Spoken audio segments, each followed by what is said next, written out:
Prophet ﷺ after marrying someone like Khadija radiallahu anha. I want you to think about what Allah inspired in Khadija radiallahu ta'ala anha before the Prophet ﷺ even received revelation, to where she saw something in him before other people would see in the Prophet ﷺ what they would see in him. She saw in him, alayhi salatu wasalam, despite the societal gap, the best human being to ever walk the face of the earth. That's something that's divine, and that's something that Allah subhanahu wa ta'ala truly descends as rizq. And again, it's not just marriage. SubhanAllah, there's a very beautiful narration from Alqamah, rahimahullah. He says that قَدِمْتُ الشَّامِ فَصَلَّيْتُ رَكَعَتَيْن, that one day I went to Syria and I entered into the masjid and I prayed 2 rak'ahs. ثُمَّ قُلْتُ, and then I said, so listen to the dua, اللهم ارزقني جليسا صالحا. Oh Allah, grant me a righteous companion. So this is actually a dua. Allahumma rzuqni jalisan saliha. Oh Allah, grant me a righteous companion. So he said, فَأَتَيْتُ قَوْمًا فَجَلَسْتُ إِلَيْهِمْ. So I came to a group of people in the masjid and I sat with them. And he said, فَإِذَا شَيْخٌ قَدْ جَاءَ حَتَّى جَلَسَ إِلَى جَنْبِي. And then he said, suddenly an old man came and he sat right next to me. So I said, Man hadha? Who is this? They said, that's Abu Darda radiallahu ta'ala anhu, who's literally one of the greatest scholars of the Sahaba of the Prophet sallallahu alaihi wasallam, who was the teacher of Ash-Sham. And it was on the basis of that dua. We have the famous story of the baker in the time of Imam Ahmad rahimahullah, who made dua to one day see Imam Ahmad. And Imam Ahmad rahimahullah gets kicked out of a masjid and dragged by his feet until he enters into the bakery in front of that man on the basis of that man's dua.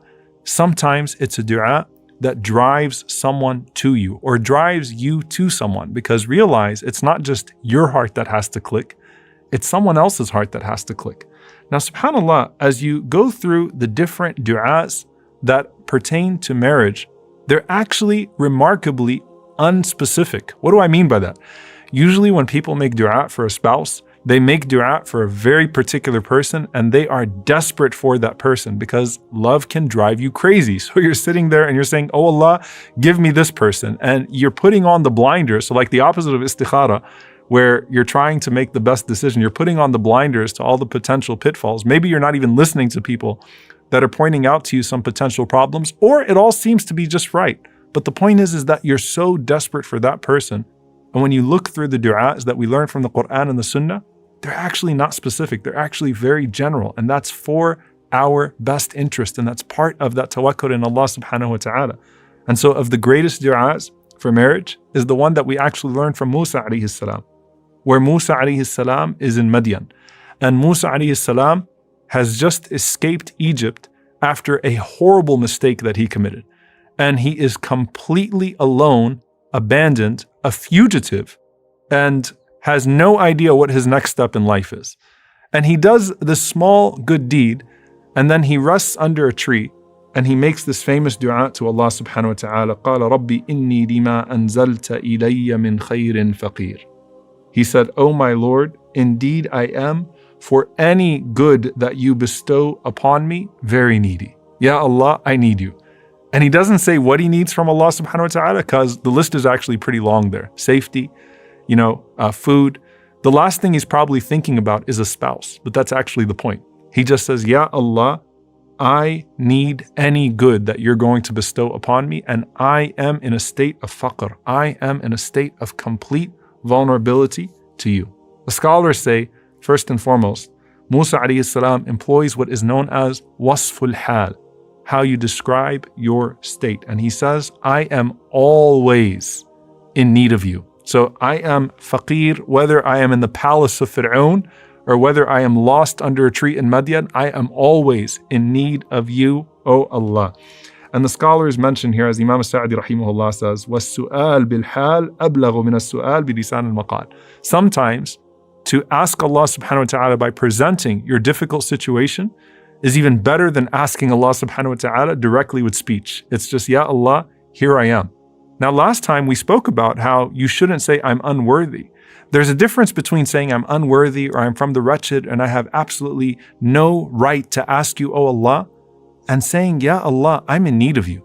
Ya Allah, I'm always in need of you. And presenting your brokenness to Allah subhanahu wa ta'ala. So long as you're not suggesting when you present that brokenness to Allah subhanahu wa ta'ala that you're irredeemable. So Musa alayhi salam simply says, "Oh Allah, I am, for any good that you are going to descend upon me, constantly needy, whatever it is." And I could list out what those are, "Oh Allah," but I'm just leaving that to you. And at that point, Allah subhanahu wa ta'ala inspires in his future father-in-law. And this is what Imam bin Ashur rahimahullah says, "Alhama Shu'ayban an yursila wara'ah." That Allah subhanahu wa ta'ala inspired Shu'ayb to send his daughter to him. And that's why the ayah says, فَجَاءَتْهُ إِحْدَاهُمَا, that one of the two women came to him. The letter fa here indicates that it was a result of his dua. So if you could see the dua in working, Musa alayhi salam calling out to Allah subhanahu wa ta'ala with a general dua that I'm needy, and whatever it is that you're going to send me, I'm going to be pleased with. I need it from you, O Allah. And then suddenly the inspiration coming to the family of Shu'ayb, and then this woman being sent towards Musa alayhi salam, and then finally Musa alayhi salam finding out of that miserable situation a beautiful marriage. This is all part of the decree of Allah subhanahu wa ta'ala. And so truly here, of the best du'as to ask Allah subhanahu wa ta'ala for a spouse is then this du'a, Rabbi inni lima anzalta ilayya min khayrin faqir. My Lord, indeed I am, for any good that you bestow on me, very needy. And by the way, there's also a sign here that you don't actually have to know what khair, what good you're asking from Allah subhanahu wa ta'ala. You just have to know that you are delegating it to Allah subhanahu wa ta'ala. You don't even have to know what the way out is. You just have to know that Allah subhanahu wa ta'ala is capable of giving you a way out, and then trust Him to do so. And so sometimes we don't even know what we're specifically asking for, but we trust Allah subhanahu wa ta'ala with that ask. And so you have Khadija being driven to the Prophet sallallahu alaihi wasallam. You have Abu Darda radiallahu ta'ala anhu being driven to Alqamah. You have Shu'ayb and his family being driven to Musa alayhi salam. These du'as that are being made for a good spouse, for a good companion. What about the du'a of someone who is divorced or widowed? This is where we look to Salama radiallahu ta'ala anha, who when her husband Abu Salama radiallahu anhu passed away, and he was one of the best companions of the Prophet sallallahu alaihi wasallam.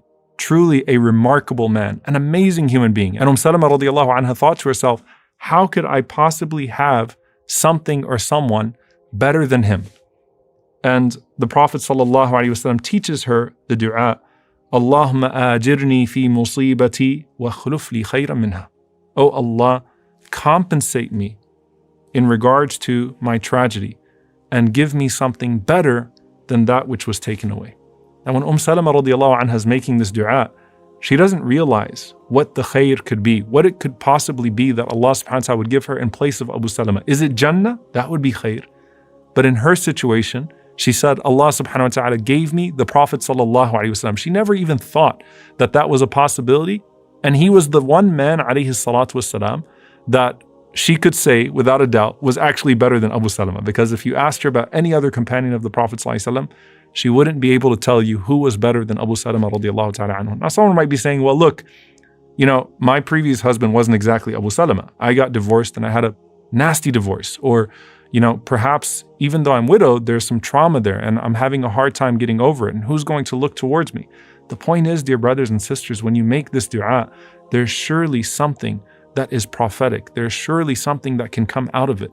And just like with every other dua we've covered so far, you're saying, let the khair be in the hereafter or the dunya, and privileging the hereafter to the dunya, but knowing that Allah subhanahu wa ta'ala can give you both if that's best for you. So this is the dua for the single person in regards to Musa alayhi salam, the dua for one who is divorced or widowed in the case of Salama radiallahu ta'ala anha. And then finally, the dua that is comprehensive in this regard, رَبَّنَا هَبْ لَنَا مِنْ أَزْوَاجِنَا وَذُرِّيَّاتِنَا قُرَّةَ أَعْيُنٍ وَجَعَلْنَا لِلْمُتَّقِينَ إِمَامًا. O Allah, grant us from our spouses and children the coolness of our eyes, and make us imams, make us leaders for the pious. In this dua, it's important to mention that this is not just a dua that you make after you get married. This is a dua that you make, period.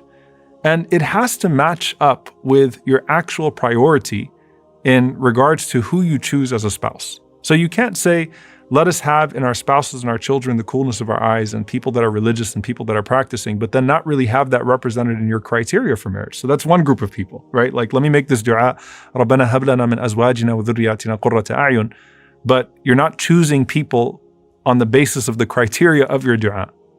But for everyone else, when you're making this dua, just like every other dua, this is a Quranic dua, this is a beautiful dua, and it represents not just the desire for a companion, not just the desire for children, but it represents what would be driving you to make that dua in the first place, which is to increase, first and foremost, increase the obedience to Allah subhanahu wa ta'ala on this earth. Because the coolness of your eyes in marriage and the coolness of your eyes in your children should be to see people that are in the worship of Allah subhanahu wa ta'ala, then certainly to benefit from their companionship as well. But you keep on making that dua, whether you're married or you are not married, and certainly Allah subhanahu wa ta'ala will continue to bestow upon you as a result of it what you were seeking from that dua in the first place. But you don't have to be specific to have that blessed sustenance from Allah subhanahu wa ta'ala. Allah Azza wa Jal knows what and who is actually best for you in this life and in the hereafter. Allahumma arzuqni jalisan salihan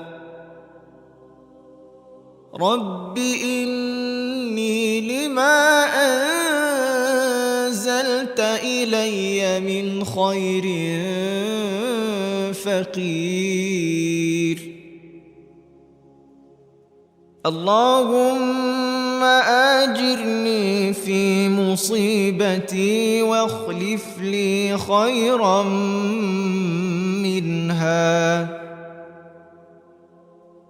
ربنا هب لنا من أزواجنا وذرياتنا قرة أعين واجعلنا للمتقين إماما